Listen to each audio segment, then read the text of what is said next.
Yep. Cool. Abba Father, thank you for today. Thank you for this last meeting for the power of a parent's blessing. Thank you for everybody here, and for those who aren't making it on today. We have a small crew, but that in no way diminishes how you work and how you move through us. So thank you for that. That were two more gathered, you are.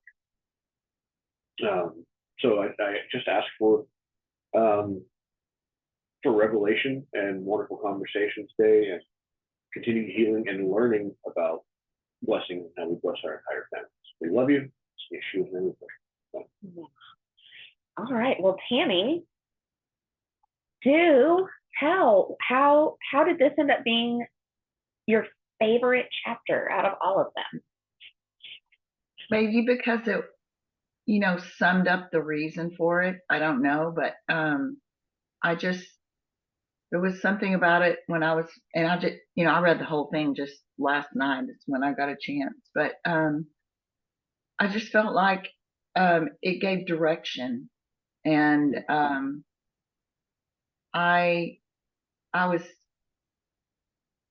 it probably went with what I was going through over my son yesterday with that situation. And I sent it to my daughter. I sent it to him, actually, and my daughter-in-law. And, the thing about hanging in there and not just going to divorce just because you have a biblical reason, to the covenant part, which we know that, but him defining the difference between contract and covenant, and that you don't just get out of a covenant when things aren't going your way, or when it's hard, or when you have real reasons. Abuse is hard. I mean,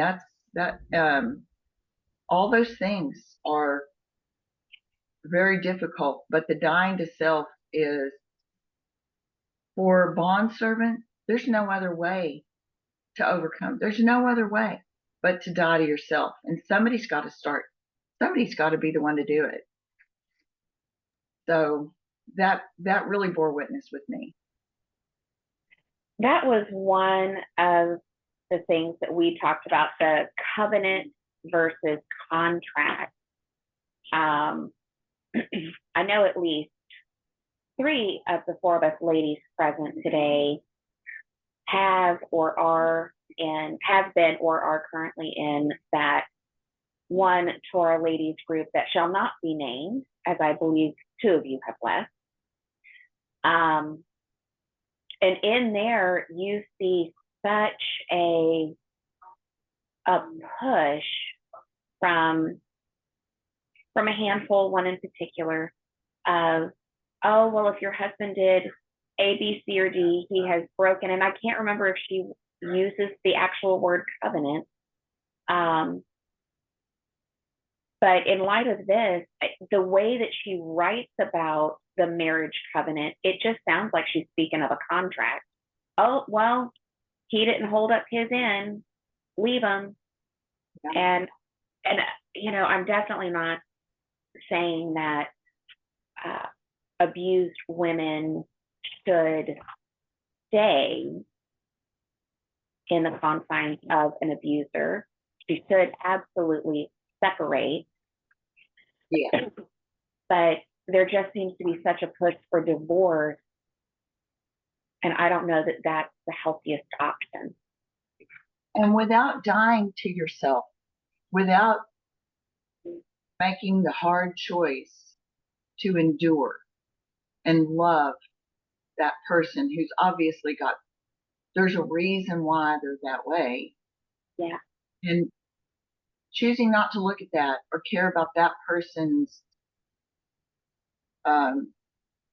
life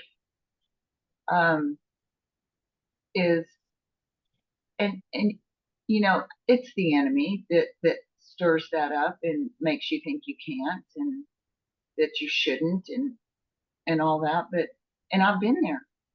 I came to a place where, and others like he said, well-meaning, but people who haven't overcome themselves, they don't want you to hurt. It hurts them to see you hurt, and so they want you to get out. And um, and if for those that advise you not to get out, they need to be willing to get in and help too. Yes. And so early on, I was tossed to and fro in my first marriage with people saying, no, that's wrong, you don't get out, but not really offering help. Yeah, basically saying you just get to live with it and suffer. Mhm. Yeah, we're sorry. And they really were sorry, but it's like, no, you just don't get to leave.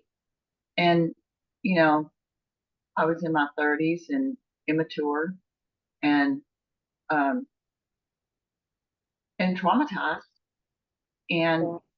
didn't know how to deal with it.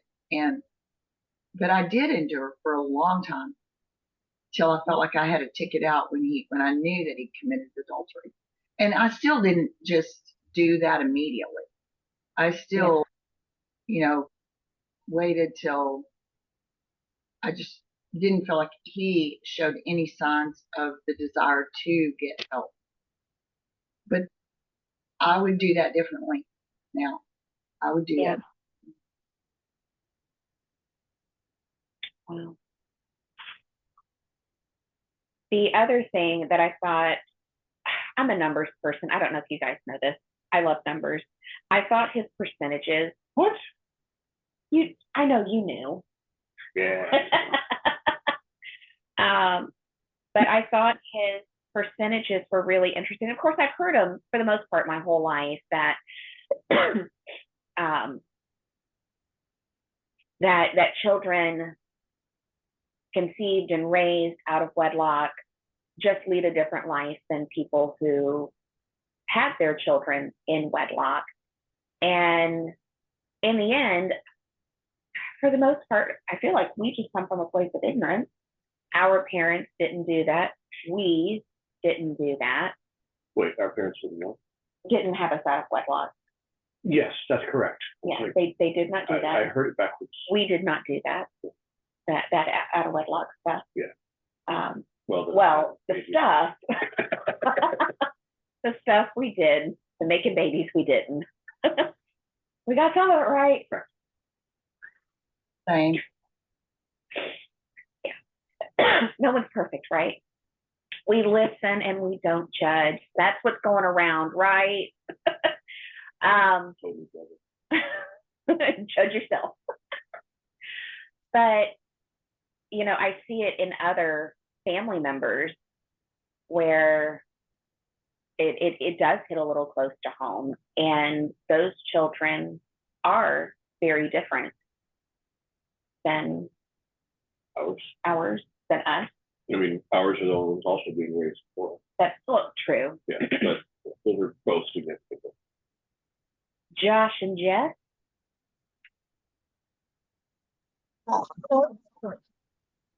Go back to the talking about where it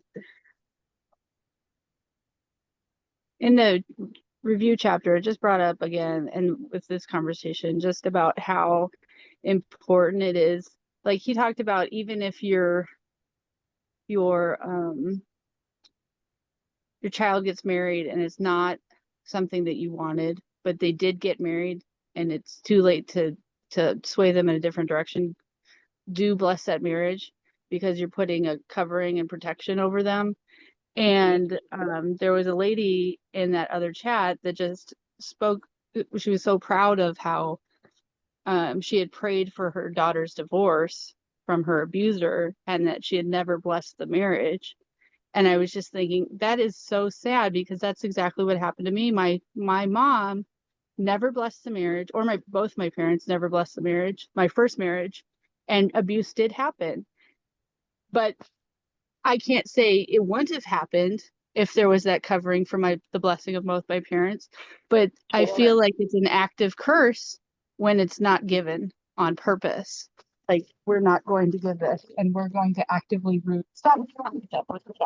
actively root against your marriage. That's the enemy working. And so to take pride in that is just so saddening to me.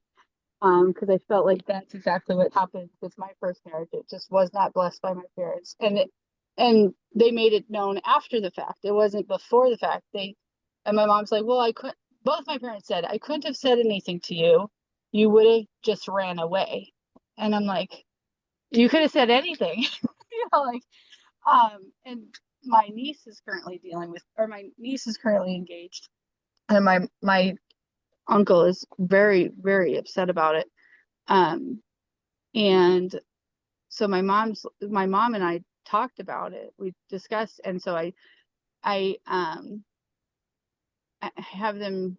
I suggested that my uncle and his daughter, before she gets married, they're currently engaged. Before they get married, that her and her dad do the boundaries in marriage book together as like a pre-marriage counseling. Just her and her dad go through it. And then, at least he's prepared her for here's what marriage is about. And preparing her for, look, I gave you the tools to recognize abuse beforehand. Instead of saying, hey, I don't think you should be with this guy, it's like, hey, here's the tools that you need.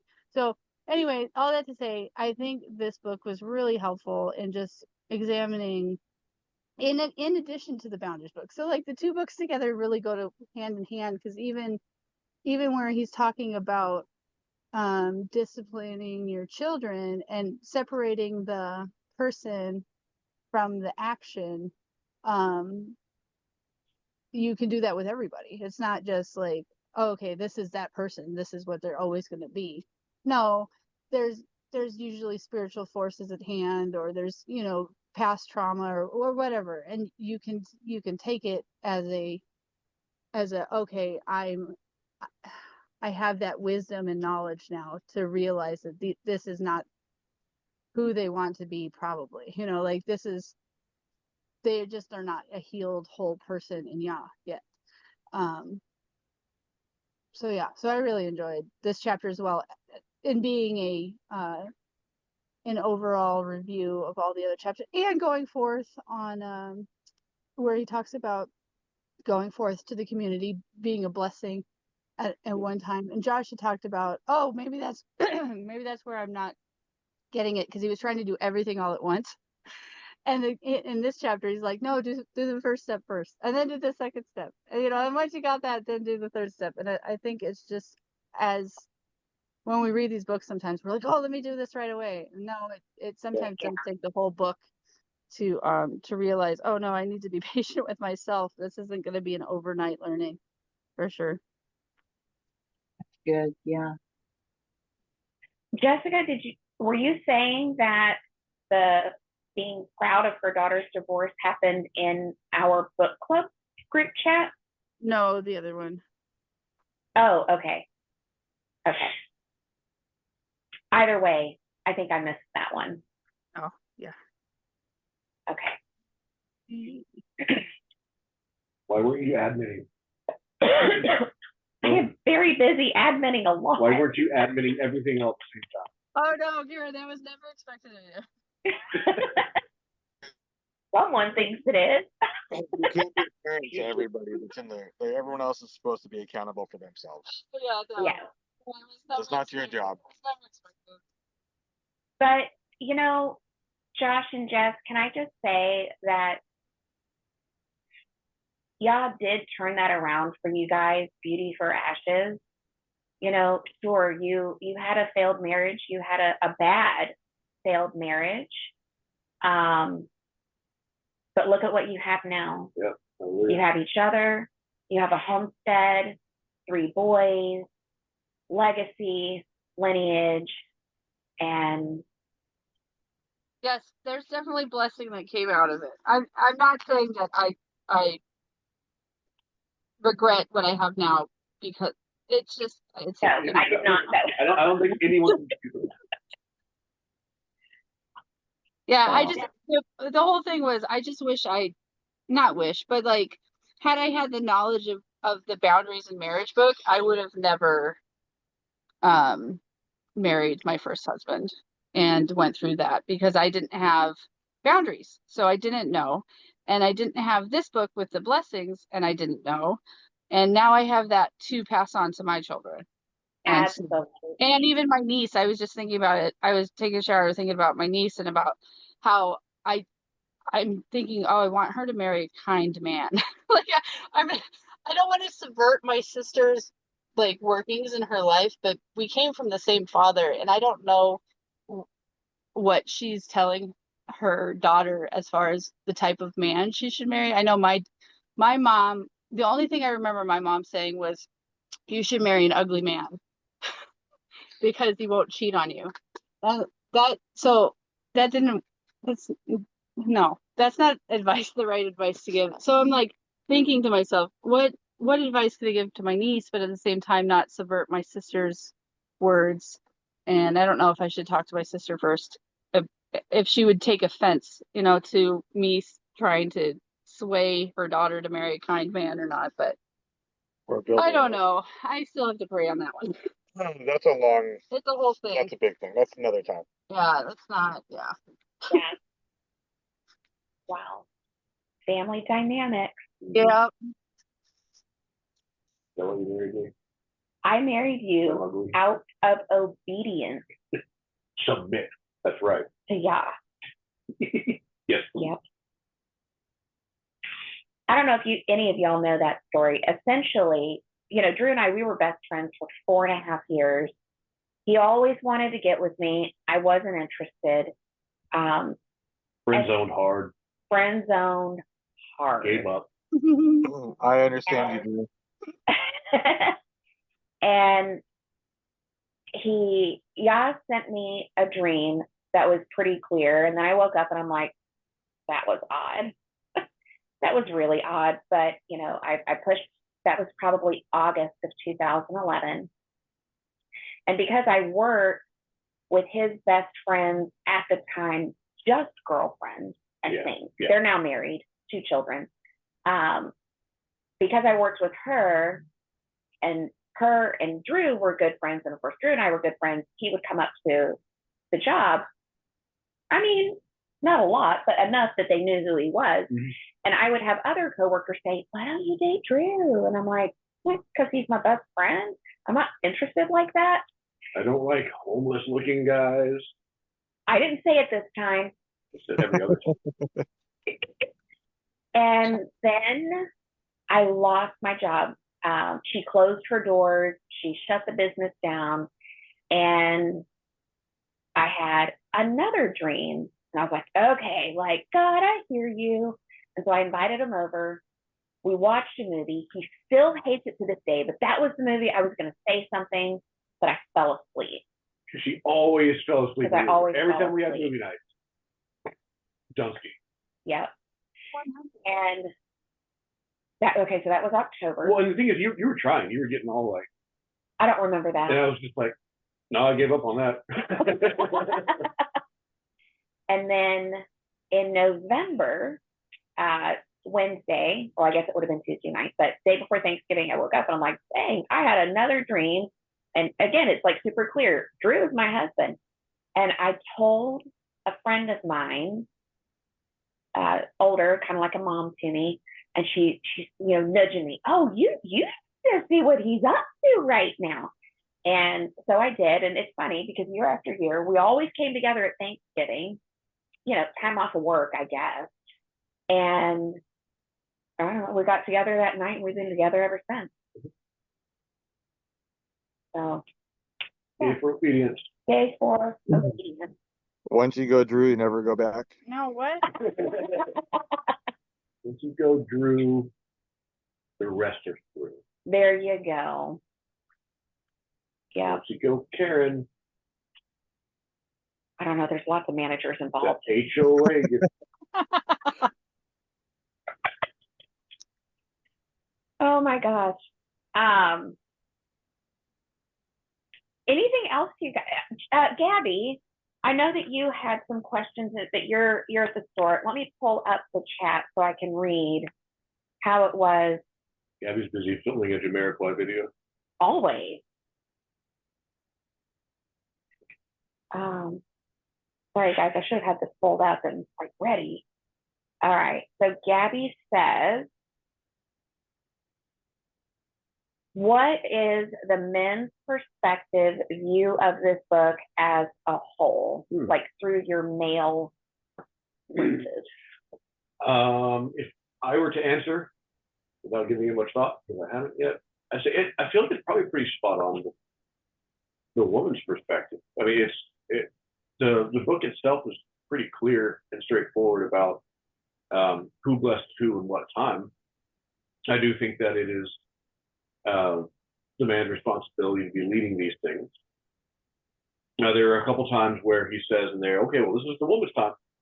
This is the mama's time to be doing this. But, and not to say I disagree with him in that, but, I mean, a household falling in order starts with the father.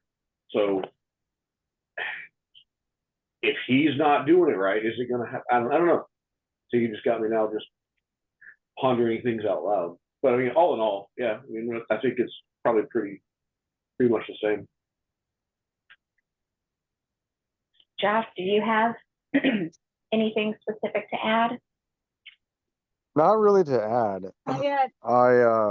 I kind of agree with Drew though, that where it is kind of cut and dry. It's straightforward, it lays it out, and I think it's a good guidance.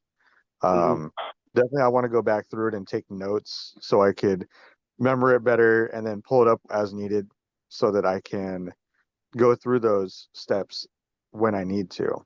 I kind of want to outline it. Yeah. Like a quick reference chart. I think it's a great guide. Something that we don't do regularly in our society. Obviously kind of just pushes against it, or, everyone do your own thing type of whatever. And this gives really good guidance and reason for it. Mm-hmm. Do whatever makes you happy. Right? That's kind of our society.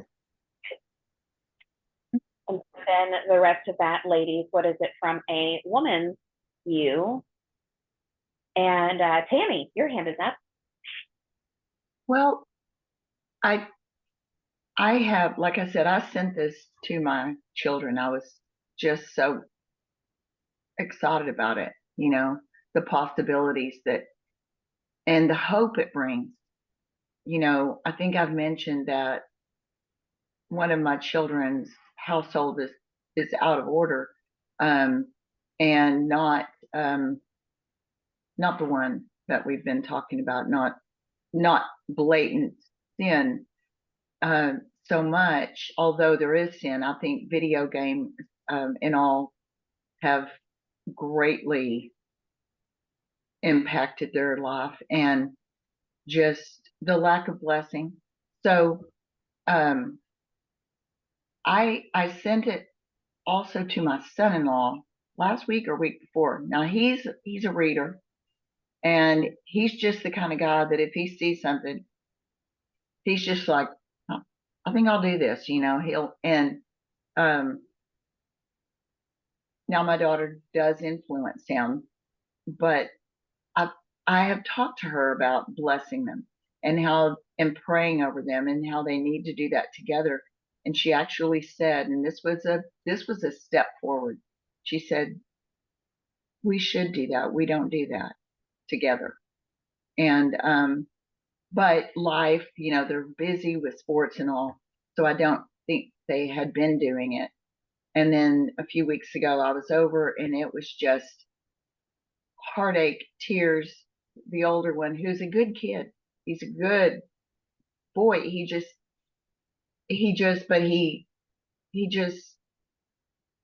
will lash out just to be mischievous at his brother and hurt him.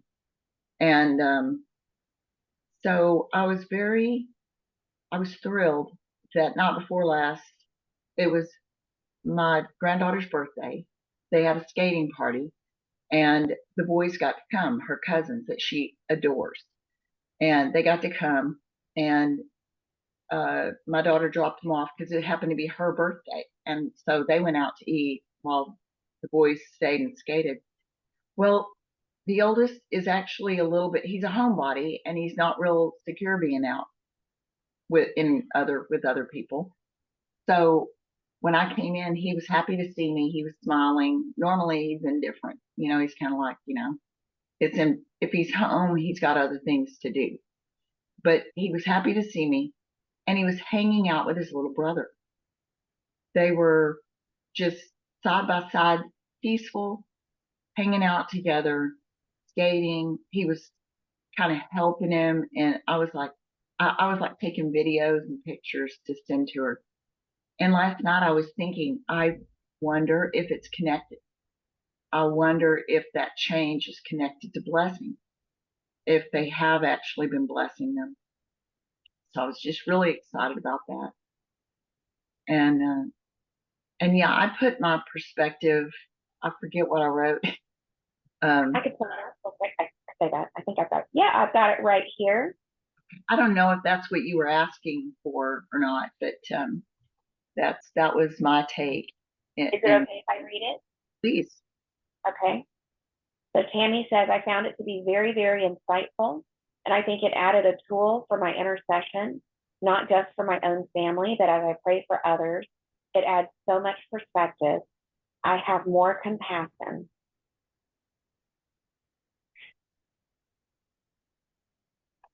I think anything that increases our compassion Yes. worth paying attention to, Yeah. worth really seeking out.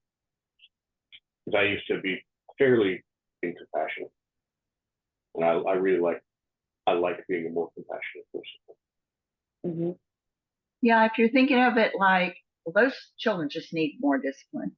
They just need more, those parents they need better boundaries. They need to be, but if they don't have the tools, if they've never been blessed themselves, they don't know how to bless. They don't know how to set the stage for that. They're just kind of lost. Mm-hmm. Gabby, yeah, that was one of my favorites too. The separating the person from their actions. Yeah. Or their behavior. I can do that fairly easily with everyone, but I do find it difficult with my parents. So just shows there's room for growth there. Josh and Jeff. Tammy, I was seeing the same thing happen with our sons. Just as far as I think because Josh has been blessing them every night. They when it snowed here, the two that don't get along real well, went down to the creek and went sledding and just had 2 days pretty much full of fun until they fell into the creek. So, but then they weren't mad. They were enjoying each other. Also, they were outside, not on their electronics. Yeah, not on their electronics, not trying to get extra time and not, they were enjoying each other. And so it wasn't a competition. And that's what I've read before is children, if they feel like they're in competition for mom and dad's love, they will act against each other. So I feel like this blessing that's been occurring has lessened that competition for sure. And competition in general is something that my family, it was a generational curse that was passed down anyway. But I think in general, yeah, it's been really a blessing to see that. So yeah. It's encouraging, isn't it? It makes you want to keep, it's like, yes, this, we're on to it. I mean, we're on the right path. Yeah, absolutely. I think my take on the book as a whole, I don't know if it's necessarily a lady take, it is a most excellent outline Mhm. for sure. There are some things that scripturally, I'm like, I don't know that you really full on backed that up with scripture, but I don't see anything wrong with your take on it. Right. I do question, because you do see that at the end of the patriarchs' lives, where they pulled in their children to give them a blessing at the end of their life, why that wasn't really brought up, but more, hey, you need to be blessing your parents in their old age. Again, I don't disagree with that, but I also don't find it scripture. And at times,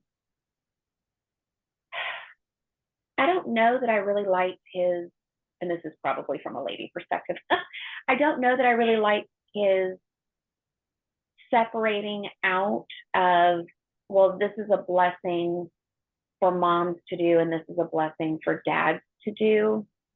And it's not that I fully disagree, Mhm. but maybe I just didn't like the angle that he came from.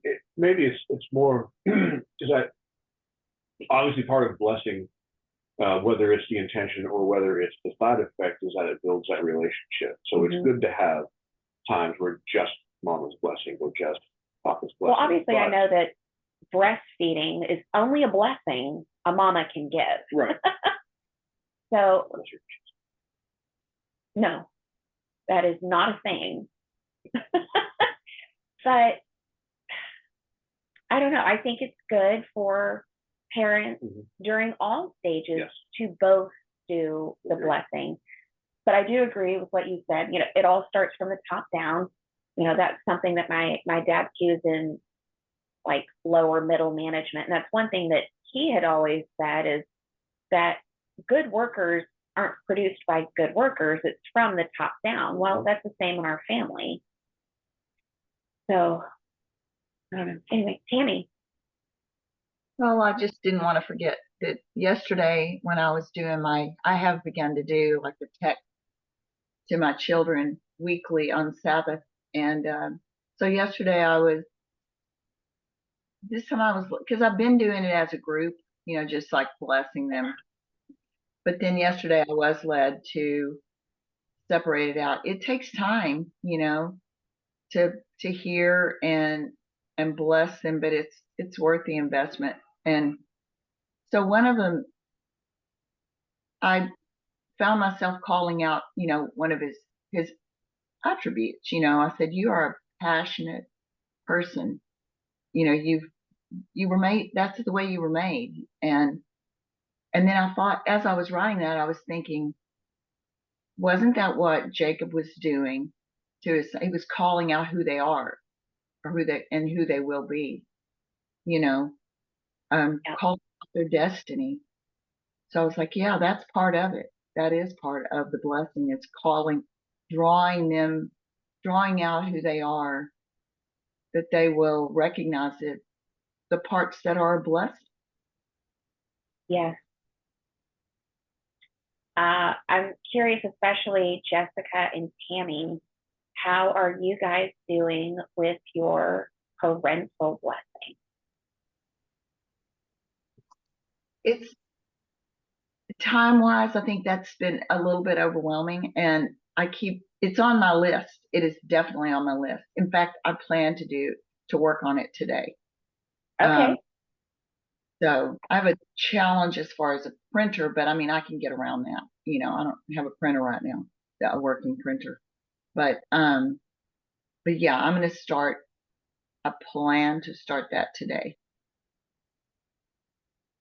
The term working Okay. printer is an oxymoron. Just from your friendly IT guy. That's true. That is accurate. Karen, Josh gave me the go ahead to like do the thing where you had offered in the chat where we donate for the Sure. yeah. So I'll message you about that. And then Okay. yeah. So So I have not started it. Because we had talked about it, and then it just like he's like, yeah, go ahead. I think that's a great idea. And then I don't know what happened. You spaced it? Yeah, I spaced reaching out. So, That's um, okay. yeah. Josh has I been doing the a nightly blessing with the boys, but I liked the one that you put together. Yeah. I was gonna say I feel like the queen of life happens, so I get it. But yeah, let's work on that. And Tammy, I know that you and I are also working on one for your other, which I didn't really feel like anything else was downloaded to me. So if you feel good about, then I can get that sent over to you. Yeah. I feel like that was good. You're not on YouTube. I'd like to share something that, Okay. happened that was very interesting regarding Okay. it. Sure. Is there anything else you guys wanted to discuss about this summed up chapter on blessing your children, your family?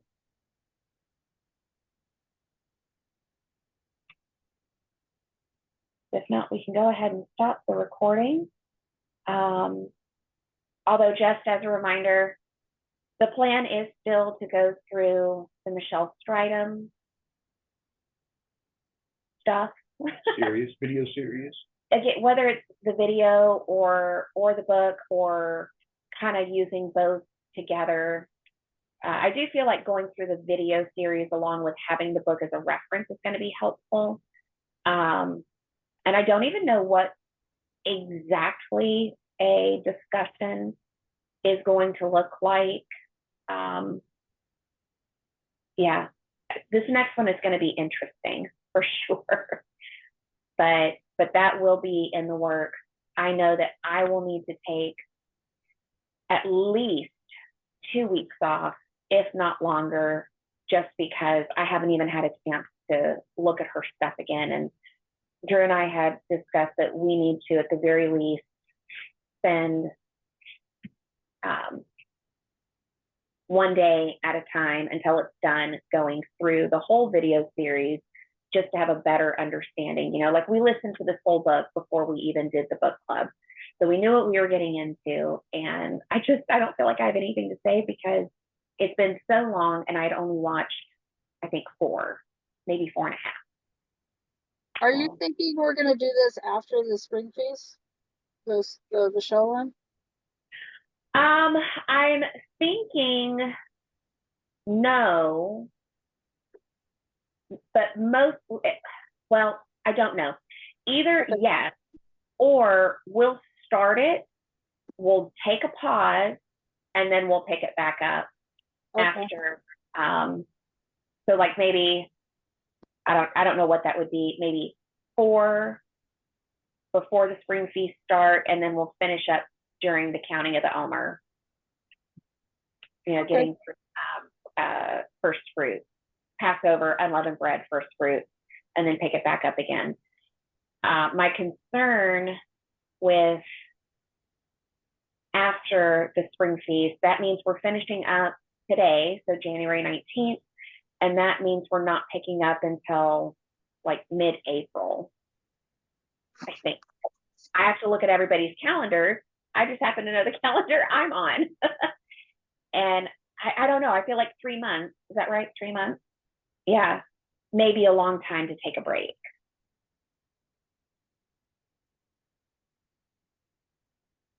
So, Yeah, it'll be a long time. yeah. It's hard to get back into the groove after 2 months. Yeah, it is. Even if I'm just speaking for us, it might be like it just falls off. There's so much going on. Well, yeah, that and the next book that I'm hoping we go through, that's going to be a long one. Which one is that? Is it called Generation Hoodwink? Oh. Oh gosh, and her name just left me. Yeah. Sanger, Dr. Laura Sanger. I think we should do Warrior Poet Way. That sounds like one you can do in men's club. We got a lot going on in men's club. I don't have, I can't set up a separate night for another book club. I don't know, maybe that will be the next one. What if You know, we took I a break think- from main book club and did a men's only time book club, like we did for the women's only time book club, so that he could do his time, you could have a break, Karen. So that's something to pray on. Sure. I did my 2 books for the last year. I think I'm good. Yeah. Well, Josh and I talked in the men's prayer chat, just things haven't really gone that way lately. So I don't want to break away from what Yah's doing and try to bring in my own structure at this point. But we talked about doing it. And the Yeah. men's prayer calls is really fluid. There's a lot of guys in there or not in there, and it changes. And Structure. True. well, We got some good in there right now. We're seeking things, and yeah, Mhm. so I think that's important to keep that as it is, at least for yeah, Understand. now. But I think so. What's cool, and like, I'm not trying to shove this down your throat, but what's really cool about Warrior Poet Way is it's especially from a family structure standpoint, from a father husband role standpoint. I think it sheds a lot of light for women who read it to better understand their husbands and their goals and the things they go through, they deal with, and that they're striving for that they may not always communicate well. And how can it be deliverance related? Because that's the key. It is the key, and I can come up with an answer for you, but maybe not right this second. So, And one thing that we'd really like to try to offer, whether it's just Drew, because again, he makes a decent case for blessings to come from men. But then again, there are a lot of women whose, hearts are missing a piece because their mothers didn't do it. So our hope and goal is to spend this next week working on something like what he does. What is he called it, his generation weekends or something. And of course, Desiree had gone before because she saw him at Sukkot, 2 Sukkots ago. But you used their name. Huh? You used their name on the cool. yeah, but we're not recording. oh, Oh, we are Yeah. recording? I thought we. Oh, I thought we stopped that earlier. That's she mentioned the first one Okay. already. But he does that time of, if you weren't blessed, come forward and let me say this blessing over you in the place of your parents. So we are hoping to have that and have it open at some point next Sunday, or obviously our book club goers, but really for anybody in the group to hop on and come and be blessed and to move into that next role and phase of life. So if you would be in prayer for us about that, because it's a big undertaking. And if that's all, I guess we can stop recording. We can stop recording.